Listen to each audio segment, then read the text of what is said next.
সব সময় তো একরকম করে রান্না করেই খাওয়া হয়। আজ এক ভিন্ন রকমের তরকারি দিয়ে ভাত খাচ্ছি। আমি প্রথমে ভাবিনি যে এটা এত মজা লাগবে। বিলিভ মি, যখন ভাতটা মাখিয়ে গালে দিয়েছি আমার কাছে তো পুরো অমৃতের মতো লেগেছে, এত মজা। হ্যালো এভরিওয়ান, আসসালামু আলাইকুম। আশা করি আল্লাহর রহমতে আপনারা সবাই ভালো আছেন। আজকে আমি আপনাদের সাথে এমন এক দুর্দান্ত মজাদার ইলিশ মাছ রান্নার রেসিপি আপনাদের সাথে শেয়ার করব, যেটা আপনাদেরও অনেক ভালো লাগবে। আমি প্রত্যেকটা রেসিপি আগে করে খেয়ে তারপর যদি ভালো লাগে তবেই আমি আপনাদের সাথে শেয়ার করি। কথা না বাড়িয়ে চলে যাই ফুল রেসিপিতে। প্রথমে ইলিশ মাছগুলোকে কেটে ভালো করে লবণ দিয়ে মাখিয়ে বেশ কিছুক্ষণের জন্য রেখে দিতে হবে। লবণ দিয়ে মাছটা রেখে দিলে মাছের ভেতরে অনেক সুন্দর লবণ ঢুকে যায়, এতে মাছটা খেতে খুব ভালো লাগে। আপনারা কি জানেন, আজকে এই মাছ রান্না করতে কিন্তু আমাদের নারকেল প্রয়োজন। গোটা একটা আস্ত নারকেল প্রথমে এভাবে কেটে নেওয়া হচ্ছে। তারপরে এই কেটে নেওয়া নারকেলগুলো কিন্তু ব্লেন্ডারে ব্লেন্ড করে নিব। নারকেলের দুধ দিয়ে এইভাবে ইলিশ মাছ রান্না করলে কিন্তু মুখে লেগে থাকবে। আর অপর দিকে এই যে ওল কচু কেটে নেওয়া হচ্ছে, এই ওল কচুগুলো দিয়েই মাছটা রান্না করা হবে।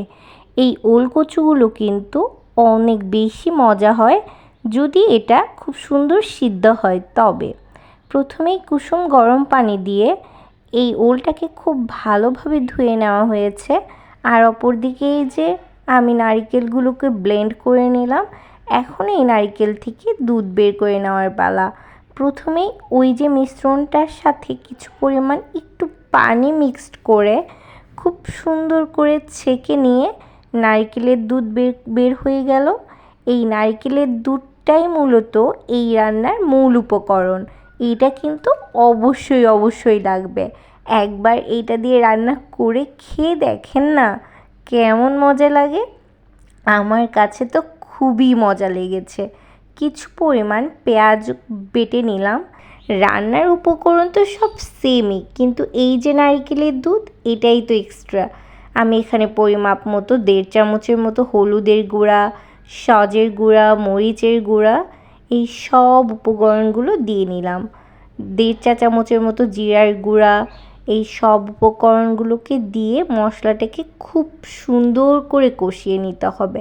মশলাটাকে কষানোর সময় অবশ্যই নারকেলের দুধ ইউজ করতে হবে, কোনো প্রকার পানি দেওয়া যাবে না, শুধু নারকেলের দুধ ইউজ করতে হবে। আল্লাহ, দেখেন না কালারটা কি সুন্দর চলে এসেছে। মশলাগুলো যখন খুব ভালো করে কষিয়ে নেওয়া হবে তারপর ওই যে কেটে রাখা ওলকচুগুলো দিয়ে দিলাম।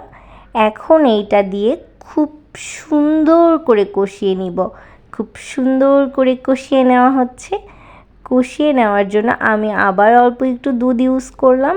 এটা দিয়ে এখন ঢেকে রেখে এই ওলকচুগুলোকে রান্না করতে হবে। কচুগুলোকে সিদ্ধ করার জন্য আমি এখানে ঢাকনা ইউজ করব। ঢাকনা দিয়ে বেশ কিছুক্ষণ এটাকে সিদ্ধ হওয়ার জন্য রান্না করতে থাকবো। জালটা একদম হাই হিটে দেওয়া যাবে না, মিডিয়াম আঁচে রান্না করতে হবে যেন কচুগুলো খুব ভালোভাবে সিদ্ধ হয়ে যায়। এই তো কচুগুলো বেশ সুন্দর সিদ্ধ হয়ে গেছে। এখন আমি এর ভেতর আবারও পরিমাপ মতো ঝোল দিয়ে দিব, মানে এখানে নারকেলের দুধটা ইউজ করব। কেউ চাইলে এর সাথে একটু পরিমাণ পানিও অ্যাড করতে পারেন। এই রান্নাটা সাধারণত বেনাপোলের দিকের মানুষদের কাছে খুবই জনপ্রিয় একটি রান্না।